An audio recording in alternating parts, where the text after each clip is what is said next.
I'm Tracy with MeatRx. I'm here today with another great success story with our friends Gary and Maryanne. How are you all doing? Yeah, we're good. Thanks, Tracy. Great, thanks. Great. Thank you for coming to share your information. And can you begin by telling me, what was your life like, your health conditions, and the food you ate prior to coming to carnivore? Well, before we went carnivore, we'd started with low carb, keto, paleo, and prior to that was sort of low sugar. So we've been on a bit of a journey for about 8 years now. I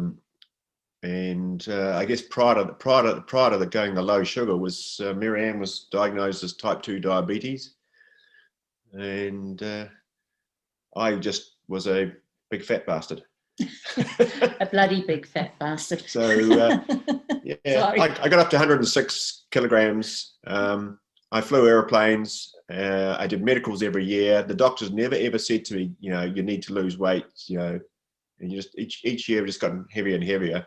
So I didn't realize actually how much we'd put on until we started the process of taking the sugar out of the diet, and then of course we progressed to taking the carbs out of the diet, and then paleo, keto. Sort of got to reasonable health, but still, I had didn't realize, but I had sort of constipation issues and a tennis elbow that didn't go away, but I never really noticed much of it. Maryanne had diabetes, IBS, what else? And so the list anxiety. grows. Anxiety is my worst one. In fact, I think it wasn't IBS, it was probably anxiety. And carnivore's fixed me. Yeah. So about 3.5 years ago, we went carnivore. And because of a deer. Because somebody put out a deer, Shawn. And from there we went. I didn't really lose much more weight because I'd already pretty much done all that with the all the previous programs of eating. But my tennis elbow, about 3 months into going carnivore, disappeared. And the only reason it had disappeared is somebody on the carnivore tribe said, "Oh, their tennis elbow disappeared." And I thought, oh, it's gone. It's great. So, and the constipation one, well, that resolved itself in the first month of carnivore. I mean, just as I always tell people, in that first month going carnivore, just never trust a fart. That's true. That's true. So can you tell me about your sugar-free? You started out with sugar-free, and how did that go for you? So yeah, sugar-free was basically because Maryanne was diagnosed with a type 2 diabetes, and her mother had died of complications arising from her diabetes. She'd had kidney transplant, dialysis, and stuff like that, and Maryanne never wanted to go down that road. So we found I was flying with a guy who said he'd lost 10 kilograms in 4 months, and he'd read Big Fat Lies by David Gillespie. So we were on a flight to Sydney. We raced into the bookshop, grabbed the book, and I read the book all the way home, and my co-pilot flew all the way home. So yeah, I got home, said to Maryanne, "That's it, we're going sugar-free." And I don't get any choice in these matters. You had a choice. Yeah. Well, I did. I could have said no, but it would have been to my detriment had I done so, because once we started the sugar-free, I started to lose a little bit of weight and started feeling a lot better. Then when he got the deer to go carnivore, he said to me, "Okay, it's a deer, Maryanne, how about you do it?" And I, no, I don't think so, Gary. I'm meat only. I can't do that. What could I do without my greens? I mean, Anyway, it came to New Year's Eve and I was feeling quite bad after eating badly at Christmas, of course. So I said, "Okay, I'll do it. But for 1 month, that's it, no longer, that's it. I'm not doing it any longer." And he said, okay, no, that's good. So we did it for a month. Well, within 2 weeks, I felt mentally so much better. My brain fog cleared up and I was starting to lose a little bit of weight every now and then. And I thought, oh, this isn't so bad. And so I continued on with it. And ultimately, I pretty much lost 10 kilos, I think it was, over about 8 months. And I was looking good. Yeah. Yeah. And my anxiety disappeared too. Yeah. So is that like the January challenge that Dr. Baker puts out? Yeah, World Carnivore. Yeah. That was the YouTube video with Joe Rogan. Yeah, so we did that one. But yeah, so the sugar-free one, like 6 months after we'd gone sugar-free, Maryanne's blood sugars had resolved back down. So she'd been up at 44, 45, which was sort of the borderline type 2 diabetes. And after 6 months, we were down into the high 30s. Mid to mid 30s. So yeah, and we just carried on that journey of sort of looking at we're taking out the sugars, took out the seed oils. That was a critical one too. And then we went the low carb. So we started doing all that stuff, and sort of all that low carb recipes, the cauliflower rice and all of those sort of things, and kept losing weight. So I think in the first year and a half, I lost 30 kilograms. Probably lost, but the other thing that was in the first year, I did no exercise at all. So I'd had someone tell me 3 weeks in, you've got to exercise to lose weight. And I'd already lost about 3 kilograms in the first 3 weeks. So I made a concerted effort not to exercise. So if I could use an elevator, I would. If I could use the car, I would. Basically, I didn't, if the dog wanted the stick thrown, he'd bring the stick to the door, I'd throw the stick and I'd go back and sit on the couch. So it was a concerted effort for 1 year to do no exercise, just to prove that the diet was contributing to the weight, not exercise. Not good for my overall health. I lost a lot of muscle mass and things over that year, but that was all. We came right. We did some exercise. I went and did some weightlifting after that, just to put muscle back on. But it was just proved the point that at the end of the day, it was diet that was causing our weight issues. And well, it proved it to him that proved to me. His thing. I wasn't a couch potato. I was running around after him. I'm just kidding. yeah. So so while I was a couch potato, we started up the website NZ Sugarfree, putting together recipes and things. I'd go and do research in the local supermarket, finding products that had less than 5% sugar and had no processed oils, and then sort of put all that together, and then started doing some talks around New Zealand, educating people about getting sugar out of their diet. Helped a number of people with that. Probably my biggest regret was one lady we were helping. She had type 2 diabetes. In 3 weeks, I'd got her off all medication. She'd lost a heap of weight, feeling really good. She went to a doctor, and the doctor said, "That's great, but we'll just have a look at your cholesterol." Checked her cholesterol, and of course, because everything had been changing in her diet so much, her cholesterol levels were up. He freaked her out, told her she had to go on statins, and she just gave up. Medical intervention, the wrong kind, was the worst thing we could have done there. So anyway, we helped others, so that's good. That's awesome. In New Zealand, sugar-free, that was what it was. Do you still have that still got going? Yeah. Yep, still got the website. I'll still do talks for people. I have brochures that I hand out, and we just keep educating. People are going to be open to the education. That's the biggest thing. The website is www.nzsugarfree.co.nz. Just a little plug. That's perfect. I'm glad you did. Non-profit, nothing. Everything there is all at our own cost. We don't charge anyone for our time or anything at all. So it's just purely part of me giving back to the community for having gotten healthier. That's great. Did you have any transitional issues when you went from, you went through the different things like the sugar-free and the paleo and the keto and such? Did you have any transitional issues when you got to carnivore? No. Once we'd gone through all that, for me, the only transition for carnivore was as I said, the don't trust a fart, and the gut issues settling down. But one thing I resolved with the sugar, with low carb, was my reflux went away. That was great. It was good to get rid of that. And the snoring abated, but it's come back. Actually, NZ Sugar-Free took care of the snoring. It really went away then. And then he's gone on to carnivore, and he's been really, really good and not snored for ages. And then I think the stress since he's left flying has maybe upped a little bit No. on the farm. I don't know, you're still snoring. I don't hear it. It's only soft, it's not too bad. Oh. It's not like a truck coming through. So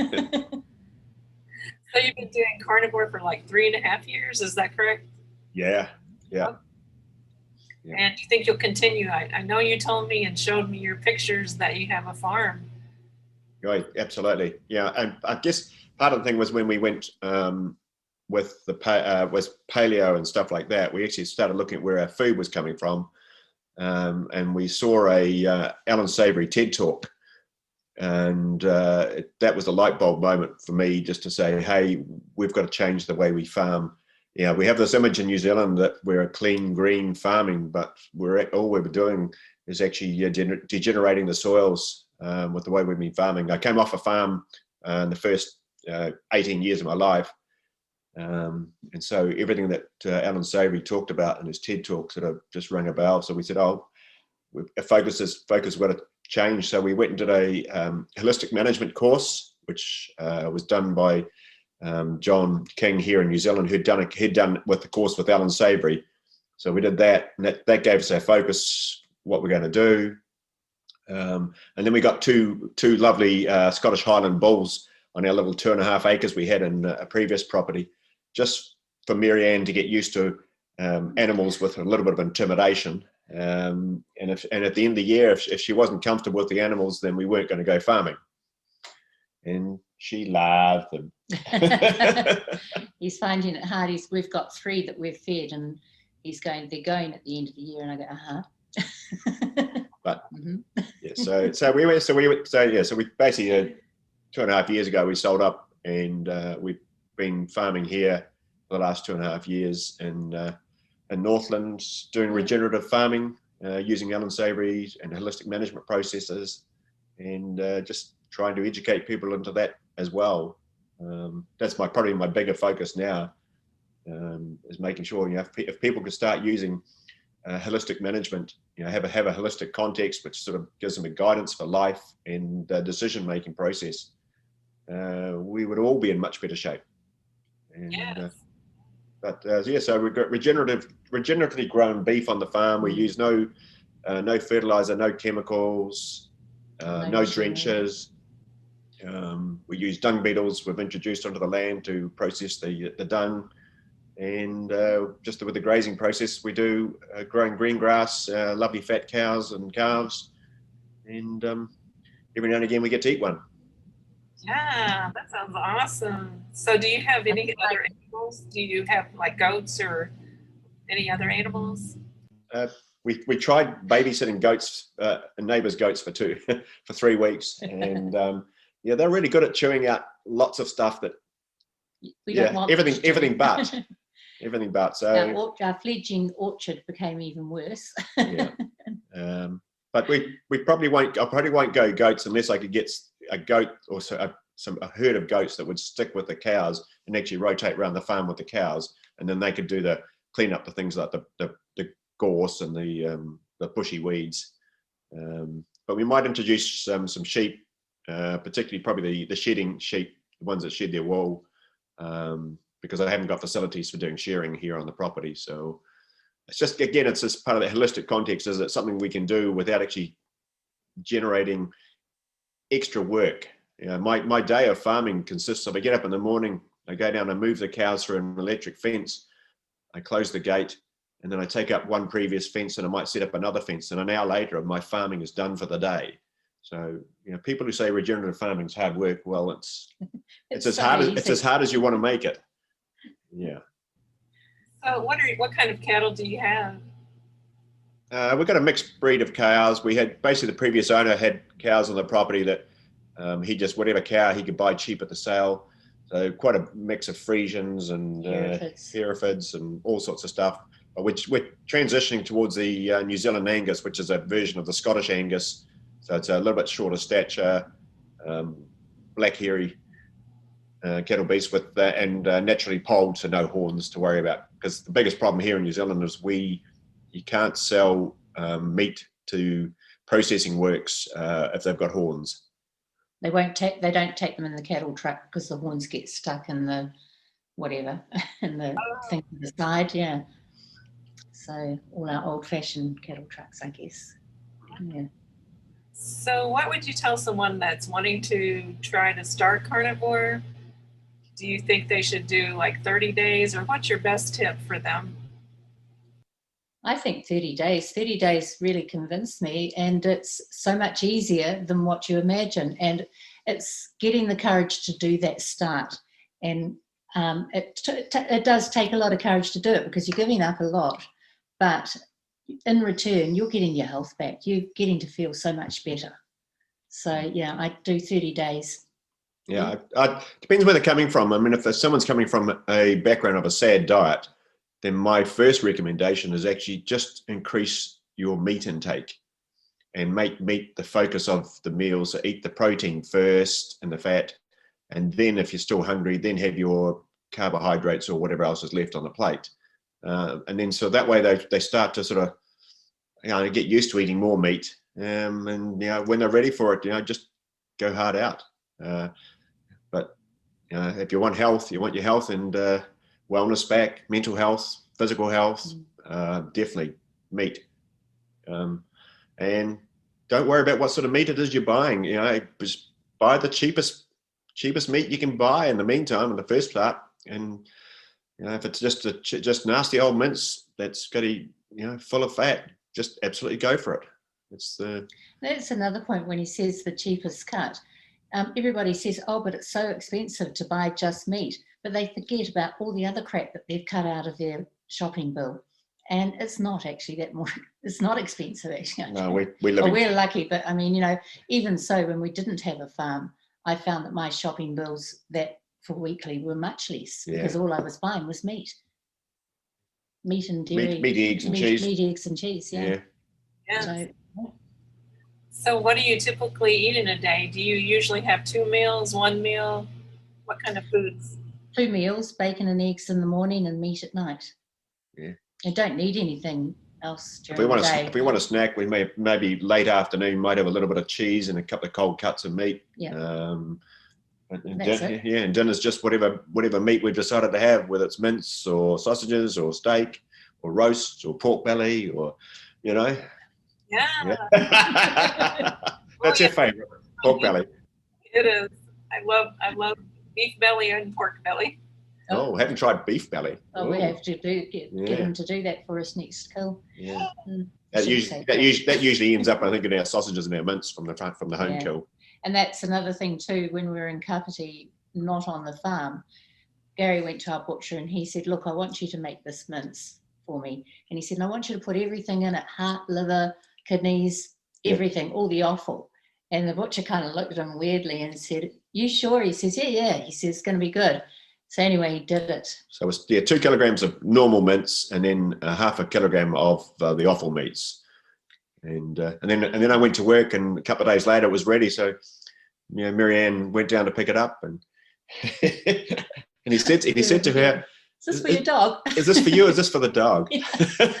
I looked at him, my mouth dropped. I said, "Why? What's wrong with it?" He said, Nothing. It's fine. Is it for you?" And I said, "Yeah."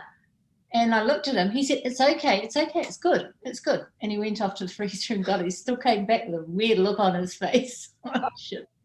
Then I went home anyway. Gary asked me to cook it up. And I'm thinking of what the butcher said. I'm thinking, I don't know if I want to try this. You did not. I was. And then anyway, before he got home, I sort of started tasting it. Oh, this is nice. And started spooning it into my mouth. He walks in. He says, "What are you doing?" I said, "Oh, I'm eating this mince yogurt. It's bloody nice." And he says, "Oh, give me a try." Next thing you know, we're both there. We both just stood at the stove, just spooning the mince out of the pan. I said, nothing else, like just some spices and the air. And so for people that if you want to go down there, adding the offal into the diet, that's a really good way to do it. Good way to start. And the mince just tasted like mince used to taste. Before they took all the fat out. You don't get the liver and kidney taste at all. No, you don't. And we've served it to people, and people never know. Everybody loves it. They love coming here for the meatloaf. So, I would love it too. And that sounds like true carnivores standing at the pan eating it up. Yeah. Yeah, I think that's when I knew that I was definitely into this. Definitely, yeah. Well, thank you so much for sharing your story. I love hearing that you've had healing and that you have your own farm and you're helping so many people in New Zealand. It's awesome. I love hearing that. Thank you so much for sharing everything. Is there any other things you want to mention before you leave? No, keep doing the good work. Keep spreading the word. Yeah, keep eating meat. Yeah, thank you so much. No, good. Bye-bye.